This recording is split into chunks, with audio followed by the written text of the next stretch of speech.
আমরা অবিলম্বে অচিরে আমরা কিন্তু আন্দোলন শুরু করছি। এই বিষয়ে আমরা আন্দোলন করতেছিলাম, বিভিন্ন সময় বিভিন্ন দিক থেকে আমাদের উপর একটা চাপ সৃষ্টি হয়েছে।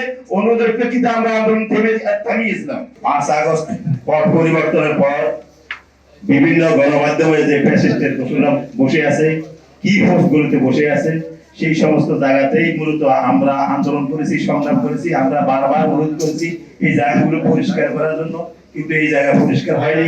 পরে রাজনৈতিক দলগুলো প্রত্যেকের সাথে প্রত্যেকের একটা দিয়ে সম্পর্ক আছে, সম্পর্কের কারণে আমরা এই জায়গাগুলো পরিষ্কার করতে পারিনি। আজকে প্রধান অতিথির উদ্দেশ্যে আমরা বাংলাদেশ ফেডারেল সাংবাদিকের এবং ঢাকা সাংবাদিকের বিএসএস সরকার একজন সর্বোচ্চ কর্মকর্তা নিয়োগ দিয়েছেন।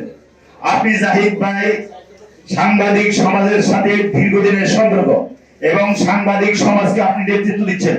সাংবাদিকদের অভিভাবক হিসেবে আপনাকে আমি জানি, ব্যক্তিগতভাবে জানি এবং বুঝি চিনি।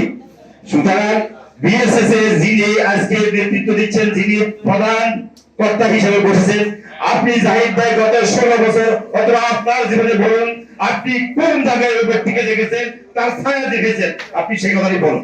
আজকে অবশ্য দাবি করা হচ্ছে তিনি আমাদের লোক।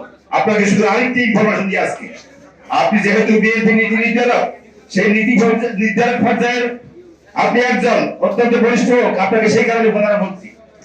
এই ভদ্রলোক তিনি বিএনপির কাছে বলেছেন আমি বিএনপির লোকজনকে চাকরি দিচ্ছি বলে জামাতের গ্রুপ আমার বিরুদ্ধে লেগেছে।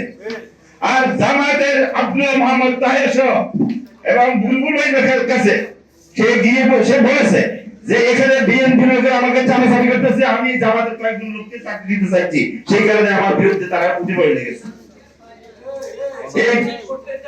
এই ধরনের কুলাঙ্গার মুনাফিক অসভ্য বাংলাদেশ সংবাদ সংস্থার মধ্যে জায়গা বসে ভিতরে আমাদের অতীতে যারা গত 16 বছর নানা সাফার করছে সেই লোকগুলোকে নানাভাবে হেনস্থা করতেছে এবং তার নিজের মতো করে আপনারা বলেন বিএনপির কোন লোককে সেই 29 জন না 30 জনকে চাকরি দিয়েছে, বিএনপির কোন লোককে চাকরি দেয়নি, জামাতের কোন লোককে চাকরি দেয়নি, সে দিয়েছে তার নিজের লোক।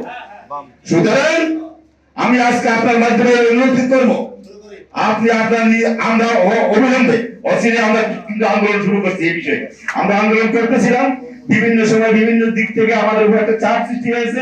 অন্যদের প্রেক্ষিতে আমরা আন্দোলন থামিয়েছিলাম, কিন্তু আমরা অচিরেই আমরা এই বিএসএস এর ব্যাপারে আমরা আন্দোলন শুরু করতে যাচ্ছি।